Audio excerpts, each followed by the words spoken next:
안에 배달됩니다. 와우킥 N에서 만나요. 한국경제산업연구원 김광석 실장과 자세한 이야기 나눠보겠습니다. 어서 오세요, 실장님. 안녕하십니까. 반갑습니다. 네, 제가 들어오자마자 또 자켓이 너무 아름다우시다고, 아, 눈부시다고 이렇게 좀 말씀을 드렸는데 만족하시나요? 저희 코멘트. 민망합니다. 아, 네, 알겠습니다. 네. 자, 일단 환율 문제부터 좀 짚고 넘어가고 싶습니다. 어제 국무총리와 한은 총재의 이례적인 만남에도 불구하고 원달러 환율이 여전히 1,470원대 라인에서 도무지 내려갈 생각을 안 해요. 네. 환율에 대해서 궁금하신 분들 가장 많으실 것 같거든요. 네. 일단 연말이니만큼 전반적인 좀 정리와 내년 전망까지 좀 해주시죠. 네. 일단 이렇게 원화 가치가 약세화되고 있는, 소위 영상들 보면 썸네일에 보통 뭐라고 합니까? 원화가 종이 조각이 되고 있다. 이런 표현들이 거의 적합한 이런 시장이 야기된 배경이 뭘까요? 환율을 결정짓는 변수가 한두 가지가 아닙니다. 네. 환율을 결정짓는 변수는 정말 100가지도 넘어요. 근데 그 요인 중에 어떤 것들이 더 강하게 작용하느냐에 따라서 환율이 요동치는 거라고 볼 수 있겠습니다. 근데 정말 시간이 짧으니까 그 하나하나 다 말씀드리면은 30분이 더 갈 텐데, 하나 가장 중요한 요인은 유동성 공급 속도입니다. 왜 원화 가치가 약세일까? 미국도 유동성을 폭발적으로 공급하고 있습니다. 미국의 유동성 공급 속도가 지금 현재 4.8% 속도예요. 근데 우리나라의 유동성 공급 속도가 9.1%입니다. 그러니까 미국의 유동성 공급 속도로 달러 가치도 약세화되고 있지만 원화 가치는 더 빠르게 약세화되고 있다라는 거예요. 물론 이 유동성 공급 말고 그 밖에 다른 요인들도 있죠. 강달러가 야기되다 보니까 수출이 호조예요. 수출이 호조면 경상수지 흑자, 무역수지 흑자, 역사상 최대치입니다. 근데 기업들이 그것을 달러를 안 가지고 들어와요. 강달러가 소위 원달러 환율이 높은 고환율이 지속될 거라는 전망 때문에 달러를 안 가지고 들어오는 거예요. 이것도 이유가 되겠죠. 또 뭐 한국은행 총재는 서학개미 탓을 한다, 이것 때문에 일파만파 여론이 가득한데, 물론 우리의 대외 투자가 늘어나는 것도 요인이 될 수 있겠고, 국민연금공단도 기금운용본부가 해외 투자 비중을 늘려나가는 것도 요인이 될 수 있겠죠. 그런 요인들이 다 맞물려서 이런 원달러 환율이 급격히 높아져 있는 이런 상태를 유지하게 만드는 거죠. 그러면 또 역시 전망이라는 관점에서도 의견을 드려야 되는데, 전망 관점에서 이렇게 의견 드리겠습니다. 그러면 2026년에는 어떤 나라들의 유동성 공급 속도가 더 빨라질 것인가? 우리도 유동성 공급을 늘릴 생각 없습니다.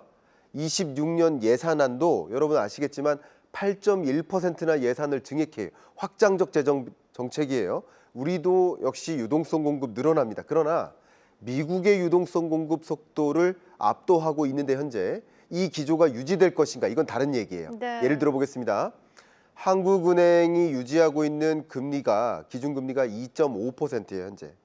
미국은 현재 4%인데 미국의 금리 인하 속도는 굉장히 빠르겠죠. 네. 그러니까 26년을 겨냥해 보면 헤셋 연준 의장이 될 가능성이 가장 높잖아요, 현재로서는.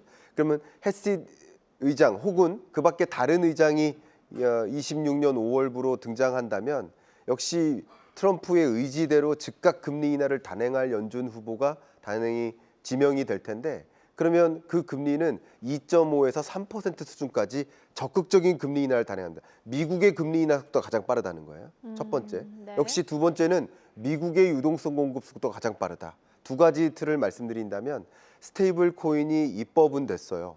아직 발효는 안 됐어요. 그러면 발효되면 어떤 일이 벌어져요? 스테이블 코인이 미 국채 매입처로서의 기능을 적극적으로 수행하죠. 그렇겠죠. 단기채를. 네. 그리고 연준도, 차기 연준 의장은 분명 미 재무부가 국채를 많이 발행하면 연준이 국채를 매입해주는, 이게 뭡니까? 양적 완화죠.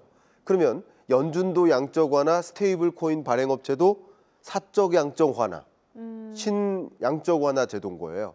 이게 동시에 맞물리면 유동성 공급 빨라지죠. 그러니까 네. 결국 미국의 유동성 공급 속도가 빠르다라는 것을 관전 포인트로 가져간다면 지금의 환율보다는 다소 안정화될 소지가 있겠다라고 의견을 좀 드려보겠습니다. 레벨 때는 어느 정도로 좀 생각을 하세요? 그래서 저의 경우에는 이 강달러 기조가 완전히 꺾일 거라고 보진 않습니다. 그래서 어쩌면 이게 원달러 환율의 뉴노멀 체제인데 1,300 밑으로 떨어질 거라고 보진 않고요.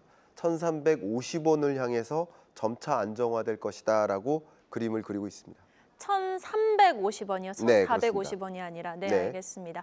내년까지 시간을 잡았을 때는 그래도 서서히 안정화될 수 있을 것이다라는 또 의견을 제시해 주신 건데. 네. 자, 그렇다면은 원전, 로봇, 조선까지 지금 대미투자 1호 산업을 두고 시장에 관심이 아주 뜨겁습니다. 네. 실제로 가장 큰 수혜가 예상되는 섹터, 개인적으로 시장님이 생각하시기에는 어떤 섹터가 가장 좀 유리하다고, 유망하다고 보십니까? 너무 좋은 질문 주셨는데요.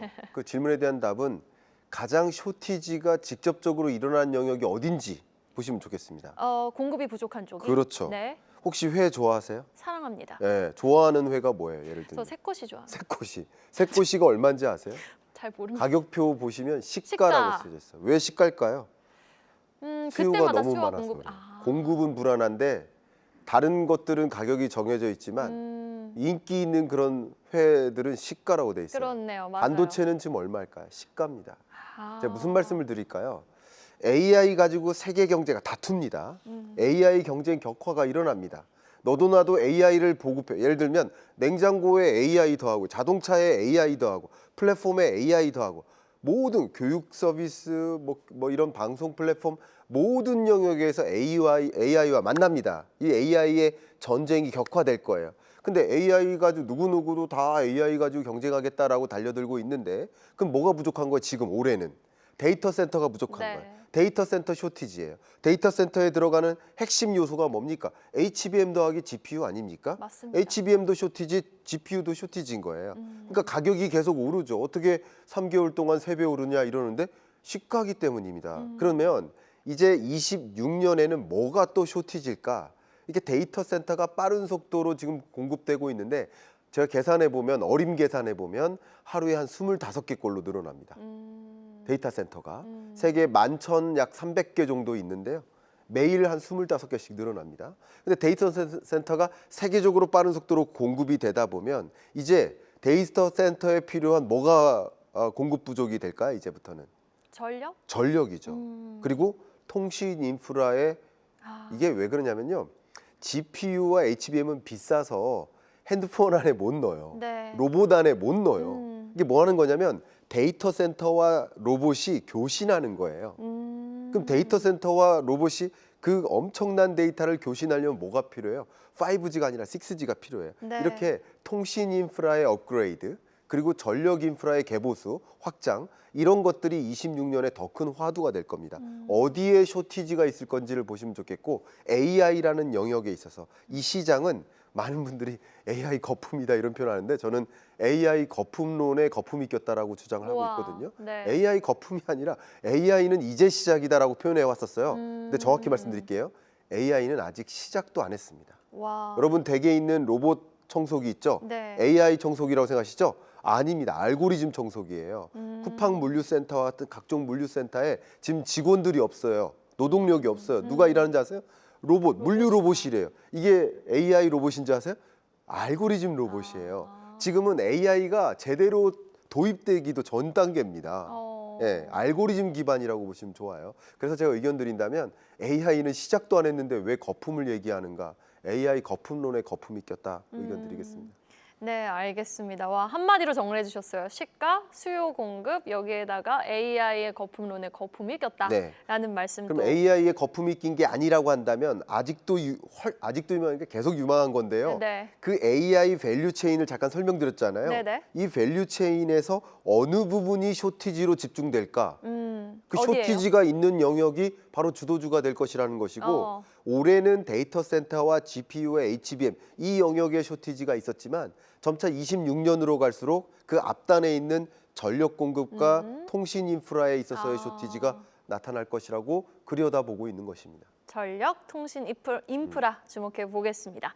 자, 그리고 미중도 한번 집중을 해볼게요. 네. 일단 중국을 대하는 트럼프의 애티튜드, 이제 스탠스가 살짝 변화가 됐음을 감지하는 뉴스가 나왔습니다. 네. 이 저성능 칩에 이어 이제 고성능 엔비디아 H200 칩의 중국 수출까지 허용하면서 내년에 또 미국 중간 선거 있잖아요. 네, 그렇습니다. 이를 염두에 둔 스탠스 변화인 건지 내년 또 미중 간의 관계에는 어떤 변화 지형이 생길지 궁금하거든요. 우리 앵커님께서 주시는 질문 하나하나가 네. 1시간 동안 말씀드려야 될 아이고, 답들인데 이렇게 짧게 또- 말씀드리기 굉장히 어려운 도전적 질문입니다. 사실은. 네. 제가 방금 산업통상자원부에서 주최한 네. 어떤 한 포럼에서 광물 전쟁이라는 주제로 지금 막 발제를 마치고 이 자리로 이동했는데요. 그러셨군요. 네네. 이 부분이 연결되는 이야기예요. 지금 세계 경제가요 지정학적으로 막 분절화되어 있는데 지정학적 전쟁의 틀은 크게 세 가지입니다. 하나가 통합 패권 전쟁, 네. 그다음 하나가 기술 패권 전쟁, 마지막 하나가 자원 패권 전쟁. 이 세 가지가 공통적으로 미중을 중심으로 다툼이 이루어지고 있는 상태입니다. 근데 잘 생각해 보시면 엊그젯밤 뉴스가 뭐냐면 엔비디아한테 미국이 야 이제 중국의 GPU 수출 허용해 줄게, 수출 통제 이제 끝내줄게 이랬더니 또 어젯밤 뉴스가 뭐냐면 중국이 안 받아 이거예요. 수입 안 받아. 네. 이거 뭘까요? 우리가 자립하겠다는 거예요. 자체적인 AI 생태계를 구축할 테니까 이것에 계속 의존했다가는 우리 자체적인 AI 생태계를 만들래야 만들 수가 없다. 그러니까 우리가 자체적인 AI 생태계를 만들어 나가기 위해서는 계속 너네 나라한테 의존할 수가 없다라는 것이고요. 더 중요한 것은 AI 생태계에 중국 AI 생태계에 GPU를 공급해 주겠다라는 것은 트럼프 대통령의 어떤 의지예요? 화해의 제스처예요. 그럼 뭐 해달라는 거죠? 중국과 화해해서 적어도 26년 11월에 있을 중간 선거를 앞두고는 네. 우리 굳이 대놓고 싸우지 말자. 일본과 싸울지언정 나 일본 안 도와줄 거야. 이게 왜 그런 걸까요? 중간 선거 전략으로서 절대 물가 상승을 야기하면 안 됩니다. 그럼요. 네. 왜냐하면 헤셋 위원장이 됐든 어떤 차기 연준 의장이 됐든 대규모 금리 인하, 대규모 국채 매입, 대규모 유동성 공급을 단행할 텐데 그래야 중간 선거에 유리하죠. 그럼요. 대신 네. 트럼프 행정부는 이제 뭘 하면 돼요? 유동성 공급은 차기 연준 의장한테 맡길 거예요. 내 생각하고 똑같은 인물이 차기 연준 의장이 될 겁니다. 네. 그럼 뭘 하면 물가를 됩니까? 잡아야죠. 물가만 잡으면 돼요. 네. 이 유동성을 폭발적으로 공급하는 과정에서 인플레가 튀면 유동성 공급 멈춰요. 그렇죠. 명목이 사라지죠. 그렇습니다. 그러면 트럼프 행정부의 생각은 이제 중간 선거 전략을 위해서 유동성 공급 늘려서 계속 자산 가치 끌어올리는 데 초점을 둘 텐데 비트코인 가격 떨어지면 여러분 생각해 보세요. 중간 선거 잘 될까요? 아니요. 안 되겠죠. 네. 바로 그겁니다. 그래서 다 끌어올리는 방법이 뭐냐면 유동성을 공급하면 돼요. 유동성 공급하는데 제동을 걸 요소가 뭐예요? 인플레이션이에요. 그럼 인플레이션을 막기 위한 여러 가지 조치들이 있을 텐데 어떤 조치들이 있을까요? 가장 대표적으로 중국산 저렴한 생필품을 대거 들여오면 돼요. 인플레이션의 개념이 나 5년 대비 김밥 가격이 5배 올랐어. 이게 인플레이션이 아니고요. 네. 전년 동월 대비 물가 상승률이에요. 그러면 2025년에 중국과 단판을 떴어요. 근데 2026년에는 중국으로부터 생필품을 대거 들어와요. 관세는 떨어져요. 그러면 물가 상승률은 어떻게 될까요? 많이 떨어뜨릴 수 있겠죠. 중국의 협조가 필요한 겁니다. 네. 협조해줘라. 나 생필품 싸게 수급받아야 된다. 그래서 물가를 안정화해야지. 그래야 유동성을 공급할 수 있다. 그러니까 내가 화해 제스처로 잠깐 기술 패권 전쟁 쉬어갈게. 히토류도 안정적으로 주고 생필품도 안정적으로 달라라는 요구라고 볼 수 있겠습니다. 쫙 정리해보면 일단 환율은 내년까지 안정될 것이고 1,350원대 라인까지, 그리고 여기에다가 전력, 통신, 인프라 집중해보면 좋을 것이고, 미국과 중국의 관계는 내년에 조금 더 안정되면서 인플레를 잡을 수 있을 것이다 라는 말로, 유동성 공급이 본격적으로 시작될 수 있을 것이다 라는 말로 좀 정리를 해보도록 하겠습니다. 여기까지 들어보겠습니다. 지금까지 한국경제산업연구원 김광석 실장이었습니다. 말씀 고맙습니다. 네, 감사합니다. 계속해서 다양한 경제 이슈를 알고 싶다면 구독과 좋아요, 알림 설정 부탁드립니다.